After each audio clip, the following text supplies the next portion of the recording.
जय हिंद, नमस्कार साथियों, स्वागत है आप सबका आपके अपने परिवार मौर्य एजुकेशन 07 पर। कैसे हो गाइज आप सभी? आशा करते हैं कि आप सभी बहुत अच्छे होंगे। तो सबसे पहले आप सभी को बहुत बहुत धन्यवाद, क्योंकि आप सभी के सहयोग से ही हम धीरे धीरे 1K सब्सक्राइबर यानी 1K अपनी फैमिली की तरफ अग्रसर हैं। कुछ ही दिनों में, 1 या 2 दिन में हम लोग 1K फैमिली का हिस्सा बन जाएंगे। ठीक है, हम लोगों की भी जो फैमिली है, मौर्य एजुकेशन 07 की जो फैमिली है वो 1000 सब्सक्राइबर्स तक पहुंचने वाली है। तो आप सभी से अनुरोध है कि आप सभी लोग ऐसे ही अपना प्यार बनाए रखें और ज़्यादा से ज़्यादा इस क्लास को, ज़्यादा से ज़्यादा जो भी हमारी एजुकेशन वीडियोस हैं इनको ज़्यादा से ज़्यादा शेयर करें, ताकि जो और दूसरे लोग भी हैं इन क्लासेस का लाभ उठा सकें, इनका फ़ायदा उठा सकें। तो गाइज, आज की क्लास में हम लोग डिस्कशन करने वाले हैं मैथ्स, क्लास 10th की जो मैथ्स है, रियल नंबर यानी वास्तविक संख्याएं, उनका ये आपके सेकेंड एक्सरसाइज है, 1.2 एक्सरसाइज है, जिसमें हम लोग LCM कैसे निकालते हैं, HCF कैसे निकालते हैं, ये सीखेंगे। तो वैसे तो जो LCM और HCF है इसको निकालना, इसको 6th, 7th, 8th में ही सिखा दिया जाता है। बट अभी कुछ दिनों से आप देख ही रहे हैं कि आपका जो कोविड महामारी है, जिसकी वजह से बच्चों की जो पढ़ाई है वो काफ़ी ज़्यादा बाधित हो चुकी है। तो हम इस क्लास में LCM और HCF निकालना आपको बहुत अच्छे ढंग से सिखाएंगे कि आप अपनी ज़िंदगी में कभी नहीं बोलेंगे कि LCM और HCF कैसे निकाला जाता है। ठीक है गाइज, चलिए। तो यहाँ पे क्वेश्चन लिखा हुआ है, आपकी स्क्रीन पे दिख रहा होगा। पहला क्वेश्चन है आपका 1.2 एक्सरसाइज का। लिखा हुआ है कि प्रत्येक संख्या को अभाज्य गुणनखंड के रूप में, यानी कि आपको प्राइम फैक्टर के रूप में आपको व्यक्त करना है। तो सबसे पहले आपको प्राइम फैक्टर, प्राइम क्या होता है, अभाज्य क्या होते हैं, अभाज्य संख्याएं क्या होती हैं, वो आपको पता होना चाहिए। तभी तो उनको आप अभाज्य गुणनखंड के रूप में रिप्रेजेंट कर सकते हो, उनको व्यक्त कर सकते हो, एक्सप्रेस कर सकते हो। ठीक है, तो सबसे पहले आपको पता होना चाहिए कि अभाज्य संख्याएं होती क्या हैं। तो ये चीज़ हमने आपको पहले लेक्चर में सारी चीज़ें क्लियर कर दी थी। पहले लेक्चर में हमने संख्याओं के बारे में डिटेल में, काफ़ी डिटेल में हम लोगों ने बात की थी कि संख्याएं कितने प्रकार की होती हैं, नंबर्स आपके कितने प्रकार के होते हैं। रियल नंबर हो गए आपके वहाँ पर, ठीक है, नेचुरल नंबर हो गए, होल नंबर हो गए, इंटीजर हो गए, ये सारे के सारे नंबर्स के बारे में पहले लेक्चर में अच्छे से डिस्कशन कर लिया था। जिन लोगों ने अभी ये लेक्चर नहीं देखा है तो उनसे निवेदन है कि वो जा करके प्लेलिस्ट बन चुकी है आपकी, पहली जो आपका पहला लेक्चर है उसमें आप वहाँ पे जा करके कि संख्याएं कितने प्रकार की होती हैं, सारी चीज़ें आप डिटेल में पढ़ सकते हैं, वहाँ पे लिख भी सकते हैं। सारी चीज़ें वहाँ पे व्यवस्थित तरीके से वहाँ पे पढ़ाई गई हैं शुरुआत से। ये चैनल है आपका, ये आपका चैनल है, ठीक है। तो यहाँ पर आप ज़्यादा से ज़्यादा, अगर आप कहीं से भी अगर आपको हेल्प नहीं मिलती है तो मैं गारंटी देता हूँ कि आपके मैथ्स में 90 अबव नंबर लेके आने हैं आपको बोर्ड एग्जाम में। हर एक टॉपिक, हर एक चीज़ यहाँ पे क्लियर की जाएगी आपकी। ठीक है, 10th या 12th से रिलेटेड जो भी आपके मैथ्स की प्रॉब्लम है, यहाँ पे मैथ्स हो गया, साइंस हो गया, इंग्लिश हो गया, सारी चीज़ें यहाँ पे डिस्कशन की जाएंगी, सारी चीज़ें यहाँ पे हम लोग पढ़ाएंगे। ठीक है, तो यहाँ पे अगर चैनल से जुड़े हैं तो आपको एग्जाम से पहले तक पूरा का पूरा सिलेबस कंप्लीट करा दिया जाएगा। ठीक है, तो आप लोग अगर चैनल से जुड़े हैं तो आप जितनी भी डेली की क्लासेस हैं उनको आप डे बाय डे आपको क्या करना है, उनको डेली आपको करते रहना है, जितने भी आपकी क्लासेज होते जा रही हैं। ठीक है, तो आपके जो और मित्र लोग हैं उनको भी ये क्लास शेयर करें, ताकि वो भी जुड़ जाएं, इस मौर्य एजुकेशन 07 की फैमिली का हिस्सा बन जाएं, ताकि वो भी आप, ठीक है, वो भी हो सकता है कि काफ़ी ऐसे स्कूल हैं जहाँ पर आपके जो बोर्ड एग्ज़ाम है, बोर्ड एग्ज़ाम की जो क्लासेस चलती हैं वहाँ पे अच्छे से नहीं चलती हैं। ठीक है, तो उनको वहाँ ना करके आप यहाँ पर भी आप अटेंड कर सकते हैं, ज्वाइन कर सकते हैं। उसके बाद आप यहाँ पे गारंटी के साथ है, 101% कह रहे हैं अगर, क्योंकि इस बार का बोर्ड एग्ज़ाम मैंने देखा, बोर्ड एग्ज़ाम का क्वेश्चन पेपर देखा है। ठीक है, बोर्ड एग्जाम का क्वेश्चन पेपर हमने देखा है, और जो मैंने पढ़ाया था ऑफलाइन क्लासेस में, जितना मैंने पढ़ाया था उसमें से मैंने खुद काउंट किया है, उसमें से सिर्फ 2 नंबर का नहीं आया था। बाकी जितना मैंने पढ़ाया था वो भी 2 नंबर कहाँ का था, ऑब्जेक्टिव के थे। बाकी जो पूरा का पूरा जो पेपर था मैंने पढ़ाया था, पूरा का पूरा जो क्वेश्चन पेपर है 97 से 98 जो आपके नंबर के क्वेश्चन थे, वो ये कह सकते हैं पूरा 100% पूरा NCERT का ही था, और मैं NCERT की बुक ही पढ़ाता हूँ। ठीक है, तो NCERT की बुक जो मैंने पढ़ाई थी उसमें से सिर्फ 2 नंबर के ऐसे क्वेश्चन थे, 1 नंबर वाले ऑब्जेक्टिव, जो मैंने नहीं बताए थे। ये रियलिटी है, मैं अपने मुंह से खुद कबूल कर रहा हूँ कि मैं 2 नंबर के क्वेश्चन नहीं पढ़ाए थे। बाकी 98 नंबर के क्वेश्चन मैंने खुद करवाए अपनी ऑफलाइन क्लासेस में। ठीक है। तो आप लोग अगर हमारे इस क्लास को अगर आप शुरू से आखिर तक अगर पढ़ते हैं तो उम्मीद है कि आप 90 एबव अगर आप करके आएंगे, जितना मैं पढ़ा रहा हूँ अगर इतना आप ईमानदारी से पढ़ लेते हैं तो 90 एबव आपके नंबर आ जाएंगे। तो चलिए क्वेश्चन की तरफ बढ़ते हैं। क्वेश्चन ये आपका कि अभाज्य गुणनखंड के रूप में व्यक्त करना है। तो प्राइम फैक्टर यानी कि प्राइम फैक्टर में तो सबसे पहले प्राइम नंबर आपको पता होने चाहिए। तो प्राइम नंबर क्या होते हैं? वे संख्याएं यानी वे नंबर्स जो या तो स्वयं से कटते हैं या फिर वो किससे कटते हैं? 1 से कटते हैं, वो आपके क्या कहलाते हैं? Prime number. ठीक है, चलिए यहाँ पे इनको अभाज्य गुणनखंड के रूप में व्यक्त करना है, यानी आपको सभी लोग गुणनखंड करना जानते हो, बस वैसे ही यहाँ पे आपको पहले क्वेश्चन में करना है। यहाँ पे लिखा हुआ पहला क्वेश्चन है 140 के आपको अभाज्य गुणनखंड के रूप में व्यक्त करना है। देखिए यहाँ पे 140 किससे डिवाइड हो जाएगा? 2 से डिवाइड होगा। सबसे पहले 2 से ही चेक करते हैं, 2 से डिवाइड करेंगे कितना आ जाएगा? 70, ये हो गया। ठीक है, फिर आगे कितने से डिवाइड होगा? 2 से डिवाइड होगा, कितना आ जाएगा आपका? 35। अब ये कितने से डिवाइड होगा? ये आपका हो जाएगा 5 से डिविजिबल है। उसके बाद कितना आ गया यहाँ पे? 7। ठीक है, ये हो गया 7। अब 7 किससे डिविजिबल है? 7 से ही डिविजिबल है, ये आ गया। अब इसके हम प्राइम अभाज्य गुणनखंड में व्यक्त करना है तो इसको हम लिख सकते हैं 2 गुणे 2 गुणे 5 गुणे 7, या फिर हम इसी को लिख सकते हैं 2 की पावर 2 इंटू 5 इंटू 7। ये हो गया आपका अभाज्य गुणनखंड या प्राइम फैक्टर के रूप में आपने रिप्रेजेंट कर दिया, यही आपको दिखाना था। यहाँ पे अगला क्वेश्चन है 156। 156 को आपको करना है यहाँ पे। ठीक है, 156 को आपको करना है। 156 कितने से डिविजिबल है? 2 से। कितना आ गया यहाँ पे? 7। ठीक है, कितना आ गया? मैं 7, 1 बचा पे, कितना हो गया? 16। कितनी बार में जाएगा? 8 बार में। फिर आगे कितने से कटेगा? 2 से। कितना आ गया यहाँ पे? 3 आ गया, और ये हो गया आपका 9। ये कितने से डिविजिबल है? ये आपका 3 से डिविजिबल है। ये हो गया 1 और 3, ये हो गया 13। 13 से ही डिविजिबल है, ये हो गया। ठीक है, तो इसके प्राइम फैक्टर लिखेंगे यहाँ पे तो हो जाएगा 2 इंटू 2 मल्टीप्लाई बाई 3 इंटू 13। इसको अगर आप यहाँ पे लिखना चाहें तो यहाँ पे लिख सकते हैं 2 की पावर 2 इंटू 3 इंटू 13। ये हो गए आपके अभाज्य गुणनखंड के रूप में, ये ऐसे व्यक्त करते हैं। ठीक है, ऐसे ही रिप्रेजेंट करते हैं। आगे 3 क्वेश्चन लिखे हुए हैं, आपको खुद कर लेना है। चाहो तो एक मैं खुद ये करवा दे रहा हूँ, मैं ये वाला करवा दे रहा हूँ, बाकी ये दोनों आपको खुद करने हैं। ठीक है, चलिए यहाँ पे लिखा हुआ है 5005 यानी 5005, इसको आपको क्या है? अभाज्य गुणनखंड के रूप में व्यक्त करना है। इसको क्लियर है? चलिए यहाँ पे देखते हैं कितने से डिवाइड करें? 5 से डिवाइड करें, कितनी बार में जाएगा? 1 0 0 1। अब ये कितने से कटेगा? 5 से नहीं कटेगा, 7 से डिविजिबल है ये। ठीक है, 7 से डिविजिबल है। देखते हैं यहाँ पे कितनी बार में जाएगा? 7 एकन्नम 7 हो गया, ये बच्चा आपका 3 30 हो गया। ठीक है, 7 चौक 28, 2 बच गया 21 हो गया, 7 त्रिक 21 हो गया। अब ये कितने से कटेगा बताएं? ये आपका कटेगा 11 से। कितने से डिविजिबल है? 11 से। 11 एकन्नम 11 हो गया, यहाँ से बचा आपका 3, 11 3 33। अब ये 13 से ही डिविजिबल है, ये आ गया। तो इसके प्राइम फैक्टर की बात करें यानी अभाज्य गुणनखंड की बात करें तो हो गया 5 मल्टीप्लाई बाई 7 मल्टीप्लाई बाई 11 और मल्टीप्लाई बाई 13। ये हो गए आपके अभाज्य गुणनखंड। ठीक है, इस तरीके से आपके ये जो तीसरा क्वेश्चन दे रखा है और 5वां क्वेश्चन दे रखा है, इसी तरीके से इन दोनों को हल कर लेना है। ठीक है, ऐसे इनके अभाज्य गुणनखंड निकाल लेना है।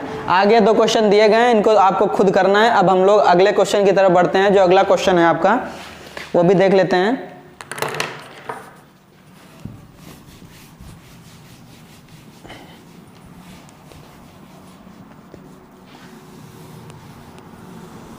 चलिए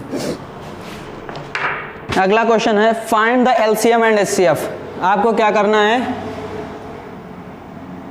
नीचे लिखे गए या निम्नलिखित युग्मों के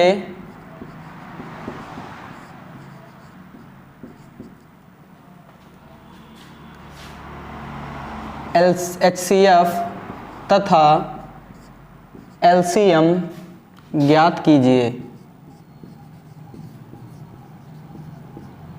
तथा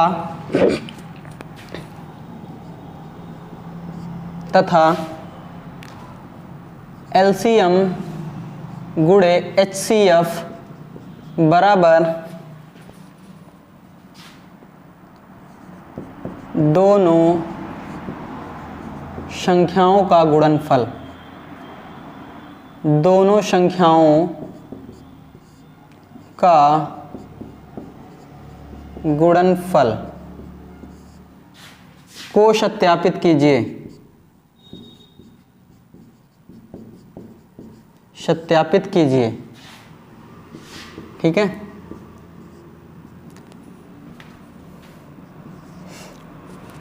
पहला है 26 तथा 91, दूसरा है आपका 510 तथा 92, तीसरा पार्ट है इसका 336 तथा 54।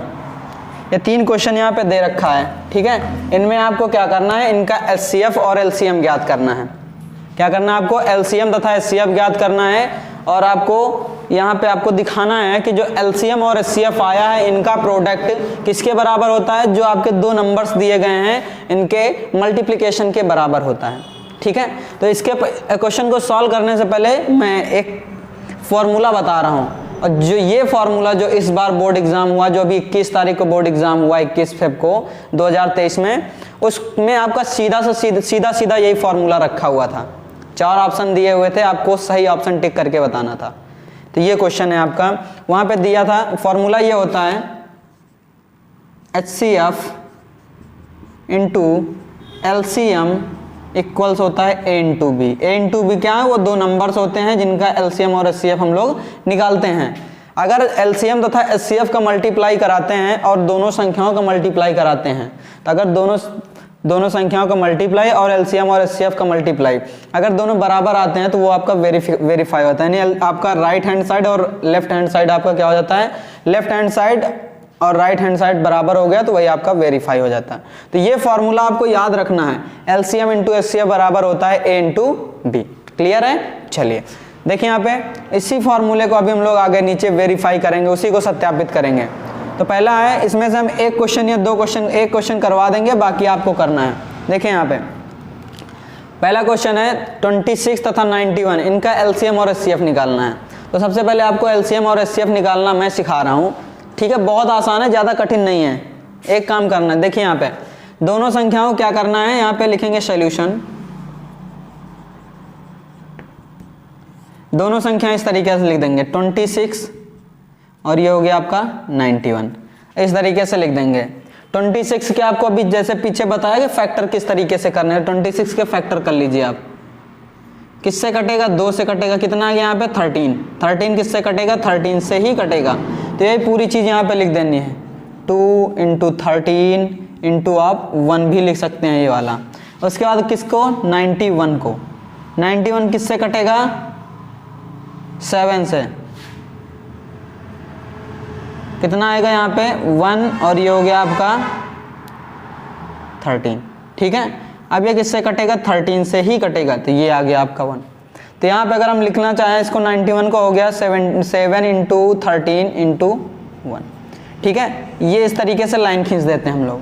फिर इसके बाद हमें निकालना क्या है, HCF पहले निकाल लेते हैं। तो HCF यहाँ पे लिखेंगे और बराबर इक्वल का साइन लगा देंगे यहाँ पे।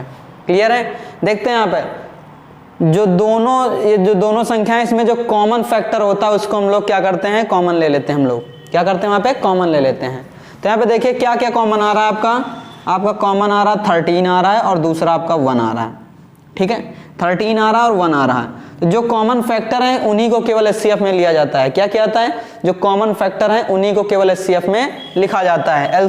ठीक है, और जो कॉमन नहीं है उनको छोड़ दिया जाता है। तो यहाँ पे कॉमन कितना 13 है और कितना है 1 है, मल्टीप्लाई कराइए कितना हो गया 13 1 जा 13, यही आपका HCF हो गया आपका।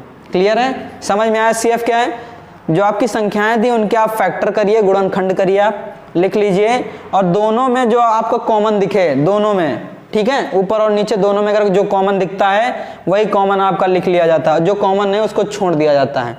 फिर उनका जो आपके कॉमन आते हैं उनका मल्टीप्लाई कर लेते हैं, जो भी आंसर आता है वही आपका HCF हो जाता है।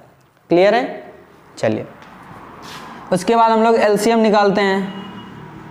ठीक, LCM में क्या करते हैं, जो आपका कॉमन होता है वो भी लिखा जाता है और जो कॉमन नहीं होता है, जो छूट जाते हैं उनको भी साथ में लिख लिया जाता है। ठीक है। तो जैसे कॉमन यहाँ पे क्या दिखा, 13 था, 1 है, और इसके अलावा क्या क्या बचा, 2 और 7 दोनों हैं यहाँ पे, तो दोनों साथ में लिख लिए जाएंगे। और इसके बाद इसका क्या किया जाता है, गुणा करा लिया जाता है। 13 और 1 का गुणा कराएंगे, कितना आ गया यहाँ पे, 13 आ गया। 7 और 2 का मल्टीप्लाई कराएं, या फिर ऐसे कर सकते हैं, ऐसे देखिए 13 1 जा 13, 13 में 2 से मल्टीप्लाई कराएंगे 26 हो गया, और बचा आपका 7। अब 7 से इसमें मल्टीप्लाई कराइए, 7 का 6 में मल्टीप्लाई कराएंगे, कितना हो गया 42, 42 का 2 लिखा जाएगा, कैरी आ गया आपका 4। 7 2 जा कितना हो गया आपका 14, 14 में 4 ऐड करेंगे 18 हो जाएगा। 182 आपका क्या हो गया, एलसीएम आ गया। क्लियर है। एलसीएम में क्या बताया मैंने, जो कॉमन है वो लिखा जाएगा, ठीक है, और जो कॉमन नहीं है, जो छूट रहे हैं, वो भी साथ में उतार लिए जाएंगे और उनका गुणा करा दिया जाएगा सबका आपस में। तो जो आपका गुणा कराने के बाद जो आंसर आता है वही आपका एलसीएम कहलाता है। देखिए यहाँ पे एलसीएम और एचसीएफ मिल गया आपका, जो आपको एलसीएम और एचसीएफ निकालना था मैंने निकाल लिया। तो यहाँ तक आपका क्वेश्चन सॉल्व हो गया। आगे क्या रखा है आपको, एलसीएम तथा एचसीएफ दोनों संख्याओं का, ठीक है, गुणनफल को सत्यापित करना है।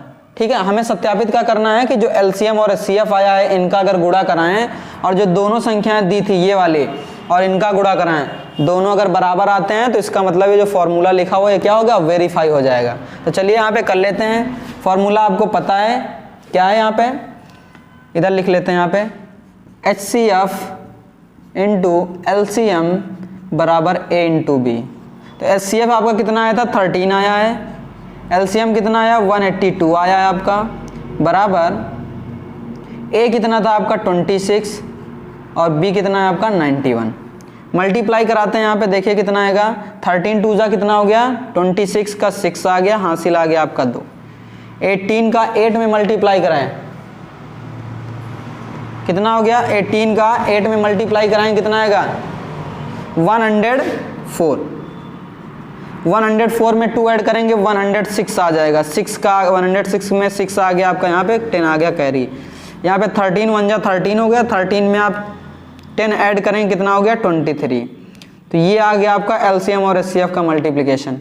ठीक है, अब इधर भी हम लोग मल्टीप्लाई कर लेते हैं, करेंगे यहाँ पे कितना आएगा, 1 से कराएंगे 6 आ गया आपका, 2 आ गया।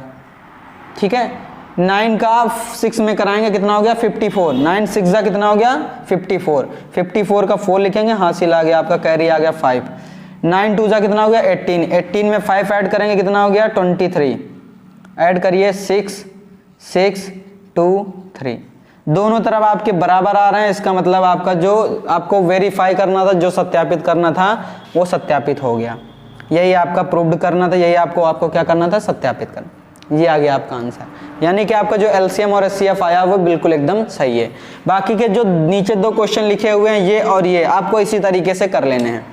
एलसीएम निकालिए, एचसीएफ निकालिए, एलसीएम गुणे एचसीएफ निकालिए, और जो दोनों नंबर दे रखे हैं इनका मल्टीप्लाई करें, अगर दोनों बराबर हैं तो आपका क्वेश्चन एकदम राइट हो गया।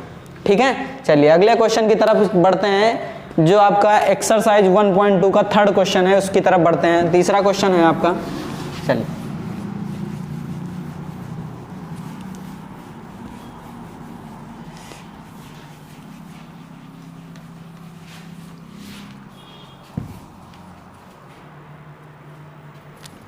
अगला है, नीचे लिखे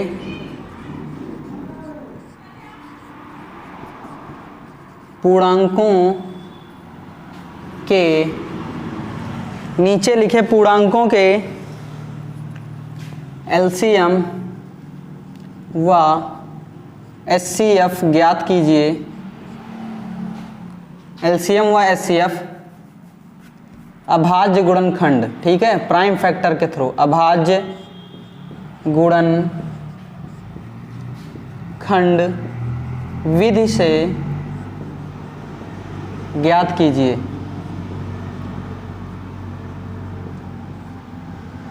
ठीक है, पहला है आपका 12 15 तथा 21, अगला है आपका, दूसरा है आपका 17 23 तथा 29 29, तीसरा है आपका 8 9 तथा 25, ठीक है, ये 3 क्वेश्चन यहाँ पे दे रखा है। इन तीनों क्वेश्चंस में आपको क्या करना है, नीचे लिखे पूर्णांकों के एलसीएम तथा एचसीएफ ज्ञात करना है, यानी लासा और मासा आपको ज्ञात करना है। क्लियर है? चलिए यहाँ पे देखते हैं। तो इसमें अभी तक जो मैंने पढ़ाया है उसमें केवल 2 संख्याएं थी। अब कितने इंटीजर हो गए, यहाँ पे कितने नंबर हो गए, 3, 1 2 3 संख्याओं का उसी तरीके से निकालना सब कुछ, बस वहाँ पे कौन सा कॉमन बनेगा कौन सा कॉमन नहीं बनेगा वही हमें आपको ध्यान में रखना है। बाकी आपको गुणनखंड वहाँ पर भी करना था, गुणनखंड यानी फैक्टर यहाँ पे भी करना है, सब कुछ वैसे ही लिखना है, जो कॉमन बनेगा बस वही लिखा जाएगा। क्लियर है? चलिए यहाँ पे देखते हैं। बाकी एक क्वेश्चन करवा रहे हैं, बाकी आगे आप खुद ही कर लेंगे उसी टाइप में। चलिए मैं ये वाला करवा रहा हूँ, सोल्यूशन, पहले का सोल्यूशन करवा रहे हैं आप। जैसे आपकी जितनी संख्या लिखी हुई सब उसी तरीके से लिख लेंगे। ठीक है, इसके गुणनखंड करते हैं। 12 के फैक्टर करेंगे तो कितना आ जाएगा आपका, 2 6 आ गया आपका, 2 यहाँ पे आ गया 3, कितना आ गया यहाँ पे ये, तो इसको लिखेंगे 2 इंटू 2 इंटू 3 इंटू 1। क्लियर है? 15 को कितना होगा, 15 का फैक्टर आएगा 3 इंटू 5 इंटू 1। ठीक है, 21 का कितना होगा, 3 इंटू 7 इंटू 1, ये हो गया। फिर ये लाइन खींचने के लिए कहा था, ये लाइन खींच गई आपकी। फिर आपको क्या करना है, एचसीएफ लिखना है, पहले आप एचसीएफ निकाल लीजिए। क्लियर है? चलिए यहाँ पे अब इसमें से हमें देखना है कॉमन क्या बन रहा है। तो आप देख रहे हैं कॉमन के क्या है, यहाँ पे 3 यहाँ पर भी, 3 यहाँ पर भी, 3 यहाँ पर भी, तो ये आपका क्या हो गया, आपका कॉमन बन गया आपका। और यहाँ पे आपको 1 दिख रहा होगा, 1 सब में कॉमन होता है, 1 आप लिखो या ना लिखो आपके ऊपर डिपेंड करता है। ठीक है, तो यहाँ पे कॉमन कितना बचा, 3 और आपका 1 बन गया, तो मल्टीप्लाई कराएंगे हो गया 3। यही आपका एचसीएफ हो गया, पहला आंसर आ गया। आपको एचसीएफ निकालना था, एचसीएफ निकल गया आपका। अब आपको क्या करना है, एलसीएम निकालना है। ठीक है, तो एलसीएम लिखेंगे यहाँ पे। एलसीएम के लिए मैंने बताया था जो कॉमन बनता है वो वाला भी लिखा जाता है, जो कॉमन बन रहा तो हमने वो लिख लिया। ठीक है, उसके बाद जो छूट रहा था वो भी हम लोग लिखेंगे। 1 2 ये हो गया आपका, गुणे 2, ये आपका 5 बच रहा था, 5 आ गया, इंटू 7 बच रहा था, 7 आ गया। सबको मल्टीप्लाई करा लेंगे, आपका आंसर आ जाएगा। देखिए यहाँ पे कितना हो गया, 3 2 जा 6 हो गया, और 6 7 जा कितना हो गया, 42, और 42 और 5 2 जा 10, 42 मल्टीप्लाई बाई 10 कितना हो गया, 420 आ गया आपका। ये आपका एलसीएम आ गया। क्लियर है? यही आंसर हो गया आपका। ये आपका एलसीएम हो गया, ये आपका एचसीएफ हो गया। क्लियर? चलिए बाकी के जो नीचे दोनों क्वेश्चन लिखे हुए इनको आपको खुद कर लेना है, बस ऐसे ही सब कुछ करना है, ज़्यादा इसमें दिमाग लगाने की जरूरत नहीं है। जैसे आपने फैक्टर किए, फैक्टर कर लीजिए, लिख लीजिए, जो कॉमन बन रहा है पेयर उसको कॉमन करिए, वो एचसीएफ हो जाएगा। एलसीएम में क्या, जो कॉमन है वो भी लिखा जाएगा, साथ में जो बच रहे हैं, जैसे यहाँ पे बचे हैं उनको भी साथ में मल्टीप्लाई में लिख लिया गया, उनको भी मल्टीप्लाई में लिख लीजिए, सबका मल्टीप्लाई कर लीजिए, जो आंसर आएगा वही आपका एलसीएम हो जाएगा। ठीक है, ये चलिए अगले क्वेश्चन की ओर बढ़ते हैं। अगला क्वेश्चन क्या है आपका,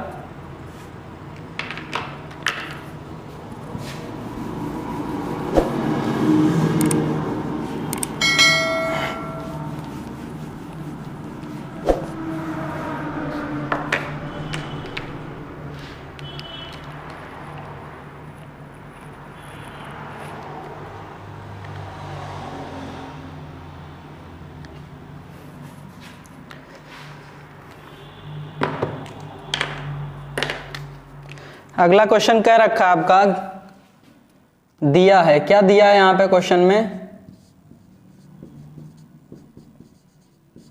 दिया है कि एचसीएफ, किसका एचसीएफ दे रखा है, 306 तथा 657, दो संख्याएं हैं 306 और 657, इनका एचसीएफ आपका दे रखा है 9। कितना दे रखा है, 9 दे रखा है। इसके बाद आपको क्या करना है, तो आपको एलसीएम निकालना है। तो एलसीएम इन्हीं दोनों संख्याओं का 306 तथा 657 का एलसीएम क्या होगा, ये आपको निकालना है। ये क्वेश्चन लिखा हुआ है, बहुत आसान सा, बहुत सिंपल सा क्वेश्चन है।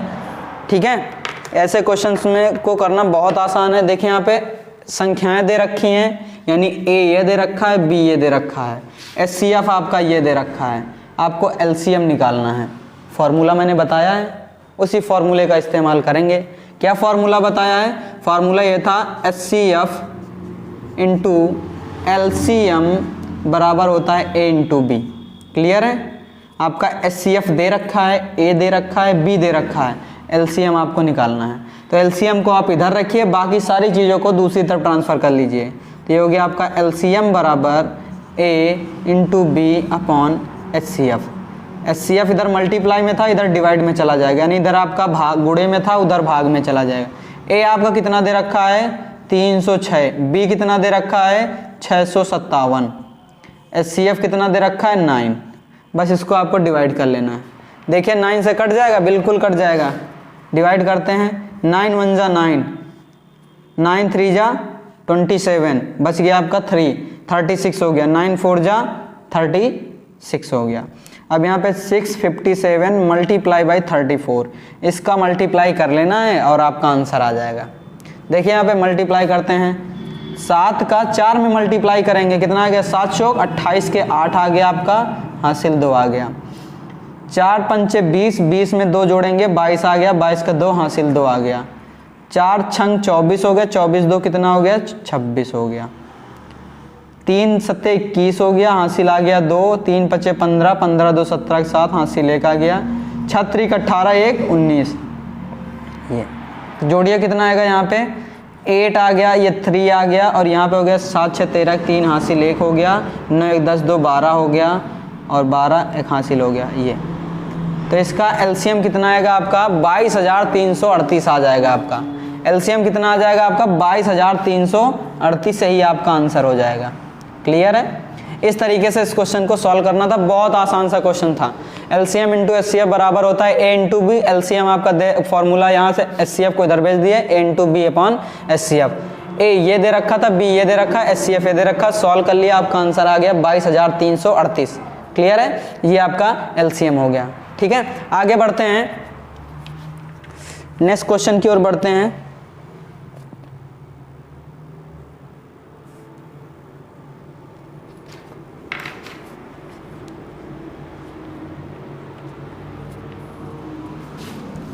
चलिए अगला क्वेश्चन है,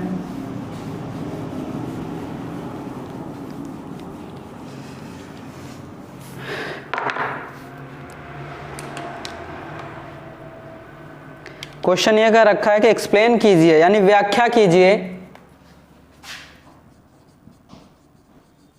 व्याख्या कीजिए क्यों, व्याख्या कीजिए क्यों 7 multiply by 11 multiply by 13 plus 13 तथा 7 गुणे 6 गुणे 5 गुणे 4 गुणे 3 गुणे 2 गुणे 1 प्लस 5, ठीक है।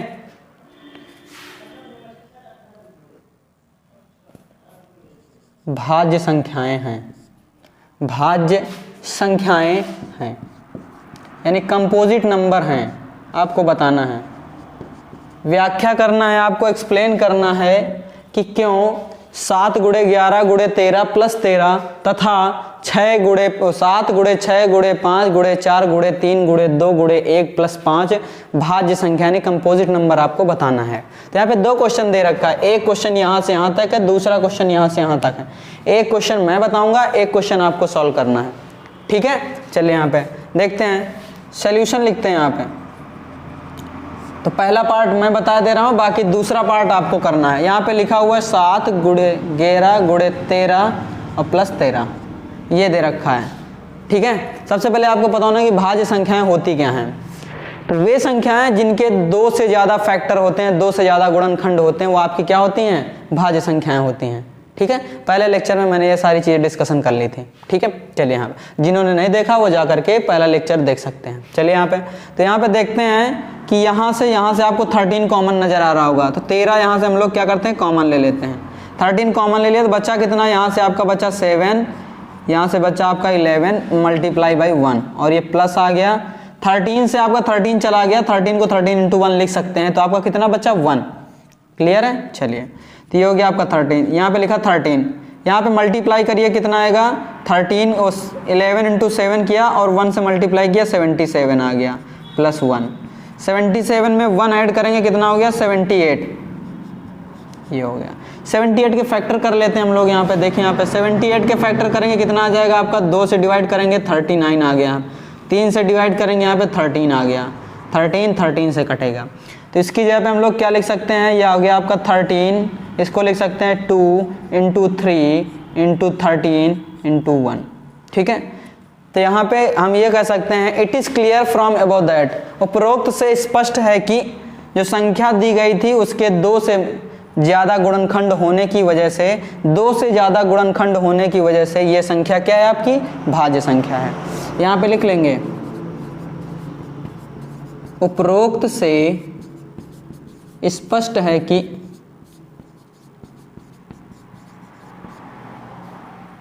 ठीक है, उपरोक्त से स्पष्ट है कि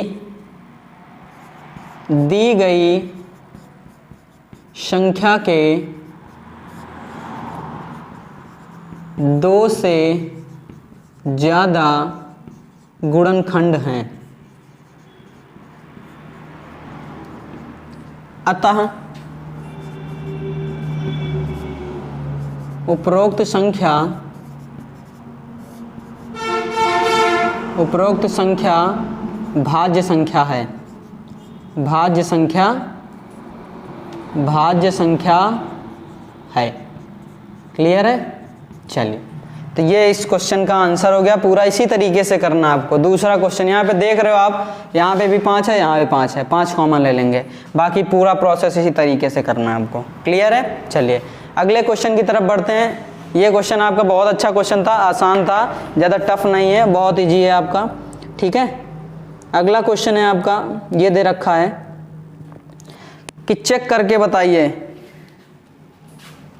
आपको बताना, अगला क्वेश्चन है कि चेक करके बताना है जो आपका 6 की पावर n होता है, क्या है आपका 6 की पावर n, ठीक है। वहाँ पे बताना था कि जो 6 की पावर n है वो आपका कभी भी 0 से समाप्त नहीं होगा, ठीक है। क्वेश्चन ये आपका चेक करिए, या फिर आपको क्या करना है, चेक करिए, चेक दैट, चेक करिए, ठीक है। 6 की पावर n कभी भी 0 से समाप्त नहीं होगा।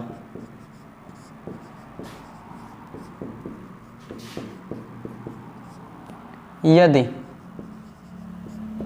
n एक प्राकृतिक संख्या, यानी n आपका क्या है, नेचुरल नंबर है, n एक प्राकृतिक संख्या है, ठीक है। चेक करके बताइए जो 6 की पावर n है वो आपका क्या है, 6 पावर n कभी 0 से समाप्त नहीं होगा, और n आपका क्या है, एक नेचुरल नंबर है, यानी प्राकृतिक संख्या है। इसको सॉल्व करने के कई तरीके हैं। सॉल्व करने के 2 तरीके हो सकते हैं। आप या तो इसके फैक्टर करके दिखा दो कि जो 6 है, 6 के फैक्टर 2 × 3 है आपका, ठीक है। तो 0 तभी आएगा आपका, ठीक है, 0 तभी आएगा आपका जब आपका ये जो 6 की पावर n है वो 5 से डिविजिबल होना चाहिए, 5 से विभाजित होना चाहिए। एक वो तरीका हो गया कि अगर 5 से विभाजित होगा तभी आपका वो 0 से उसका जो अंत होगा, जो उसका समापन होगा, ठीक है, यूनिट डिजिट होगी आपकी, आखिरी डिजिट वो 0 होगी। क्या यहाँ पे कोई भी आपका नंबर यहाँ पे 5 से डिविजिबल है? कोई नहीं है। जब 5 से डिविजिबल नहीं होगा तो उसका जो आपका जो वो संख्या है वो कभी भी 0 से समाप्त नहीं होगी।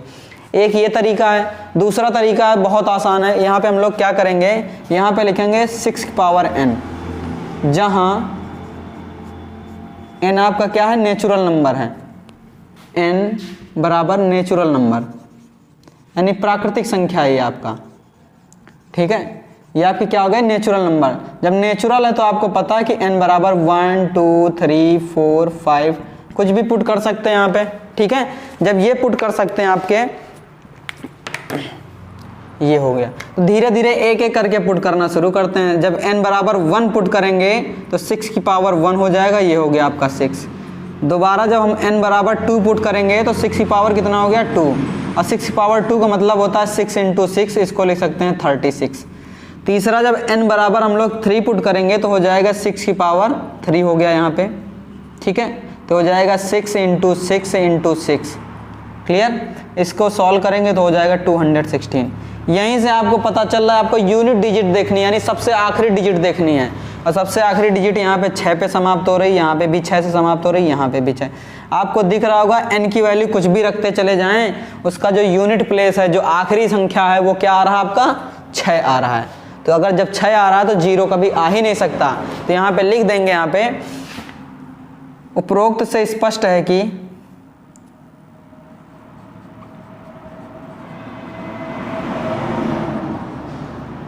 उपरोक्त से स्पष्ट है कि 6 की पावर n का इकाई स्थान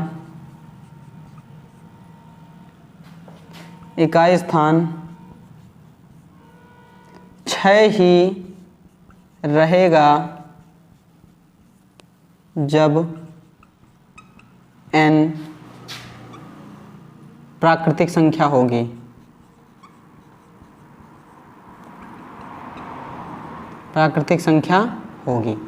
क्लियर है। n बराबर क्या रहेगा आपका प्राकृतिक संख्या रहेगी, और जब प्राकृतिक संख्या रहेगी तो जब इकाई का स्थान क्या रहेगा 6 रहेगा। तो आपको क्या दिखाना था कि आपका जो इकाई का स्थान है वो क्या होना चाहिए, तो आपका 0 नहीं होना चाहिए, मतलब 0 हो ही नहीं सकता। तो यहाँ पे लिख देंगे इसका इट मीन्स दैट, यानी इसका मतलब अर्थात 6 की पावर n का अंत या यूनिट प्लेस या इकाई स्थान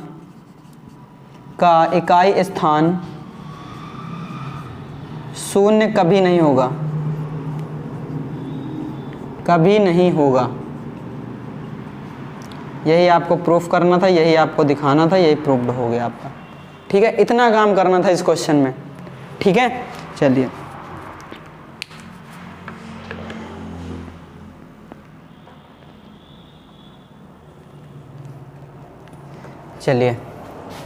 एक इसके बाद इस एक्सरसाइज का एक क्वेश्चन और बचा, उस क्वेश्चन को भी सॉल्व करा देते हैं, तो इसके बाद ये आपका समाप्त हो जाएगा। ठीक है, ये वाली एक्सरसाइज ही पूरी की पूरी समाप्त हो जाएगी।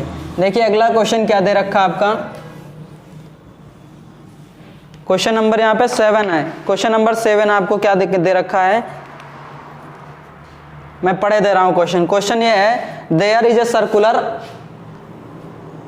Path around a sport field. कोई आपका एक स्पोर्ट यानी खेल का मैदान है जो सर्कुलर है। ठीक है, उसके Sonia takes 18 minute to drive 1 round of the field. उस फील्ड के एक चक्कर लगाने में सोनिया कितना समय लेती है, सोनिया कितना 18 मिनट का समय लेती है। ठीक है, सोनिया 18 मिनट का समय लेती है। क्वेश्चन बड़ा है इसलिए आप बुक से नोट कर लीजिए, बाकी मैं सोल्यूशन यहाँ पे मैं बता रहा हूँ। ठीक है, सोनिया उस जो सर्कुलर ग्राउंड है उसके चारों ओर एक चक्कर लगाने में कितना समय लेती है, 18 मिनट का समय लेती है। आगे क्या रखा आपका, व्हाइल जबकि Ravi takes 12 minute for the same, और उसी डिस्टेंस को कवर करने के लिए रवि कितना समय लेता है, रवि आपका 12 मिनट का समय लेता है। रवि 12 मिनट में उस चक्कर को, जो आपका सर्कुलर पाथ है उसको चक्कर लगाता है। उसके बाद क्या रखा है, सपोज दे, माना कि they both started at the same point and the same time. वे दोनों क्या करते हैं, एक साथ एक ही डायरेक्शन में यानी एक ही पॉइंट से और एक ही समय में क्या करते हैं, दौड़ना शुरू करते हैं। ठीक है, and go in the same direction, और एक ही दिशा में वो लोग दौड़ना शुरू करते हैं, ड्राइव करना शुरू करते हैं। ठीक है, आफ्टर हाउ मेनी मिनट्स, कितने समय यानी कितने मिनट के पश्चात, will they meet again at the starting point, कितने मिनट के पश्चात वे दोबारा पुनः एक दूसरे को कितने समय के पश्चात मिलेंगे, उसी स्टार्टिंग पॉइंट पर, उसी प्रारंभिक बिंदु पर वो कितने समय के पश्चात पुनः मिलेंगे। तो इस क्वेश्चन में आपको क्या करना है, ये जो दोनों संख्याएं दे रखी हैं 18 मिनट और 12 मिनट, इन दोनों का आपको सीधे सीधे आपको क्या करना है, एलसीएम निकाल लेना है। ठीक है, क्या करना है, या आपको 18 और 12 का क्या करना है, 18 तथा 12 का एलसीएम निकालना है।